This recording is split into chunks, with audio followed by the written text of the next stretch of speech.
আসসালামু আলাইকুম ওয়ারাহমাতুল্লাহ। প্রিয় দিনী ভাই ও বোনেরা, আজ আমরা এমন একটি সহজ আমল নিয়ে কথা বলবো যা দেখতে খুব ছোট মনে হতে পারে, কিন্তু এর প্রতিদান মহান আল্লাহর কাছে পাহাড় সম। আমরা সারাদিনে কত গ্লাস পানি পান করি বা অন্যকে পান করাই, অথচ আমরা কি জানি তৃষ্ণার্থকে মাত্র এক গ্লাস পানি পান করানোর সওয়াব কত বিশাল? আজ আমরা জানব কিভাবে মাত্র এক গ্লাস পানি পান করিয়ে আপনি আপনার জীবনের গুনাহ মাফ করিয়ে নিতে পারেন এবং জান্নাতের পথ সুগম করতে পারেন ইনশাআল্লাহ। পানির অপর নাম জীবন। আল্লাহ তাআলা পবিত্র কোরআনে বলেছেন তিনি প্রাণবান সব কিছু সৃষ্টি করেছেন পানি থেকে। এই পানি যেমন আমাদের দুনিয়ার হায়াত বাঁচিয়ে রাখে, তেমনি এই পানি হতে পারে আমাদের আখেরাতের নাজাতের উসিলা। প্রিয় দর্শক, আসুন আমরা একটি হাদিসের দিকে লক্ষ্য করি। রাসূল সাল্লাল্লাহু আলাইহি ওয়াসাল্লামের যুগে এক নারীর ঘটনা। সেই নারী ছিলেন পাপিষ্ঠা, কিন্তু একদিন তিনি মরুভূমির পথ দিয়ে যাচ্ছিলেন। প্রচণ্ড গরমে তার কলিজা ফেটে যাচ্ছিল। হঠাৎ তিনি একটি কুয়া দেখতে পেলেন। তিনি কুয়ায় নেমে পানি পান করলেন। যখন তিনি উপরে উঠে এলেন, দেখলেন একটি কুকুর পিপাসায় কাতর হয়ে কাদার মধ্যে মুখ ঘষছে আর হাঁপাচ্ছে। মহিলাটি চিন্তা করলেন, আমার যেমন পিপাসা লেগেছিল এই অবলা প্রাণীটিরও নিশ্চয় তেমন কষ্ট হচ্ছে। তখন তিনি পুনরায় কুয়ায় নামলেন, নিজের পায়ের মোজায় পানি ভরে কামড়ে ধরে উপরে উঠে এলেন এবং সেই কুকুরটিকে পানি পান করালেন। সুবহান আল্লাহ!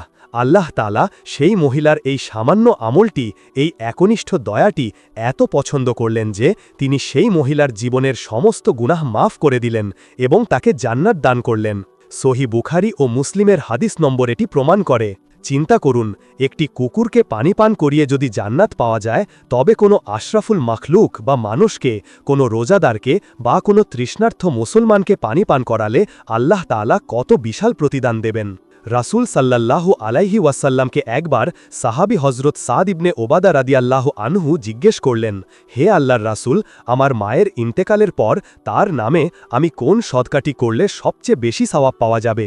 তখন রাসূল সাল্লাল্লাহু আলাইহি ওয়াসাল্লাম এক কথায় উত্তর দিলেন, পানি পান করাও। অর্থাৎ মৃত মা বাবার রুহের মাগফেরাতের জন্য, তাদের কবরের আযাব মাফ করানোর জন্য পানি পান করানোর চেয়ে উত্তম সদকা আর হতে পারে না। এরপর হজরত সাদ রাদিয়াল্লাহু আনহু মদিনায় একটি কুয়া খনন করলেন এবং ঘোষণা করে দিলেন, এটি সাদের মায়ের জন্য ওয়াকফ করা হলো। প্রিয় ভাই ও বোনেরা, আমাদের আশেপাশে এমন অনেক মানুষ আছেন যারা বিশুদ্ধ পানির অভাবে কষ্ট পাচ্ছেন। রাস্তায় চলাফেরা করার সময় রিকশা চালক, দিনমজুর বা ক্লান্ত পথচারীকে যদি আপনি এক বোতল ঠান্ডা পানি কিনে খাওয়ান বা আপনার ঘরের দরজায় আসা কোনো তৃষ্ণার্থকে এক গ্লাস পানি দেন, তবে এর বিনিময় আপনি হাসরের ময়দানে পাবেন। হাসরের ময়দান হবে 50,000 বছরের এক দীর্ঘ দিন। সূর্য মাথার খুব কাছে থাকবে, মানুষ পিপাসায় হাহাকার করতে থাকবে। সেই কঠিন দিনে আল্লাহ তাআলা কিছু বান্দাকে আরশের ছায়ার নিচে আশ্রয় দেবেন এবং হাউজে কাউসারের পানি পান করাবেন, যেই পানি একবার পান করলে আর কোনোদিন পিপাসা লাগবে না।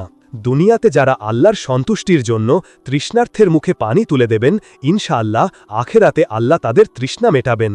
রাসূল সাল্লাল্লাহু আলাইহি ওয়াসাল্লাম বলেছেন, কোনো মুসলমান যদি অন্য কোনো মুসলমানকে পিপাসার সময় পানি পান করায়, তবে আল্লাহ তাআলা তাকে কিয়ামতের দিন জান্নাতের পবিত্র শরাব পান করাবেন। এটি আবু দাউদ শরীফের হাদিস নম্বর থেকে জানা যায়। ভাবুন তো, মাত্র 5 বা 10 টাকা খরচ করে অথবা ঘরের সাধারণ ফিল্টারের এক গ্লাস পানি দিয়ে আপনি জান্নাতের শরাব কিনে নিচ্ছেন। এই সুযোগ কি হাতছাড়া করা উচিত? কখনোই না। শুধু মানুষ নয়, আপনার বাড়ির ছাদে বা বারান্দায় যদি একটি মাটির পাত্রে পাখিদের জন্য পানি রাখেন আর কোনো পাখি এসে সেই পানি পান করে, তবে যতক্ষণ সেই পাখির পেটে ওই পানি থাকবে ততক্ষণ আপনার আমলনামায় সওয়াব লেখা হতে থাকবে। কারণ প্রতিটি সজীব কলিজায় পানি পৌঁছানোর মধ্যেই সওয়াব রয়েছে। তাই আসুন আজ থেকে আমরা প্রতিজ্ঞা করি, আমরা কখনোই কাউকে এক গ্লাস পানি খাওয়াতে কার্পণ্য করব না। মসজিদে পানির ব্যবস্থা করা, টিউবওয়েল স্থাপন করা অথবা গরমের দিনে পথচারীদের মাঝে শরবত বা পানি বিতরণ করা, এই কাজগুলোকে ছোট মনে করবেন না। নিয়ত হতে হবে একমাত্র আল্লাহর জন্য, একনিষ্ঠ, লোক দেখানো নয়, বরং আল্লাহর ভয়ে এবং ভালোবাসায় যদি এক গ্লাস পানিও কাউকে পান করান, সেটাই হতে পারে আপনার নাজাতের উসিলা। আল্লাহ তাআলা আমাদের সকলকে এই সহজ কিন্তু অত্যন্ত ভারী আমলটি বেশি বেশি করার তৌফিক দান করুন। আমরা যেন আমাদের সামর্থ্য অনুযায়ী মানুষের তৃষ্ণা মেটাতে পারি। আল্লাহুম্মা ইন্নী আসআলুকাল হুদা ওয়াত তুকা ওয়াল আফাফা ওয়াল গিনা। আমিন। ভিডিওটি ভালো লাগলে অবশ্যই শেয়ার করে আপনার বন্ধুদেরও এই সওয়াবের অংশীদার করুন। আমাদের চ্যানেলে নতুন হয়ে থাকলে সাবস্ক্রাইব করে পাশে থাকবেন। আসসালামু আলাইকুম ওয়া রাহমাতুল্লাহ।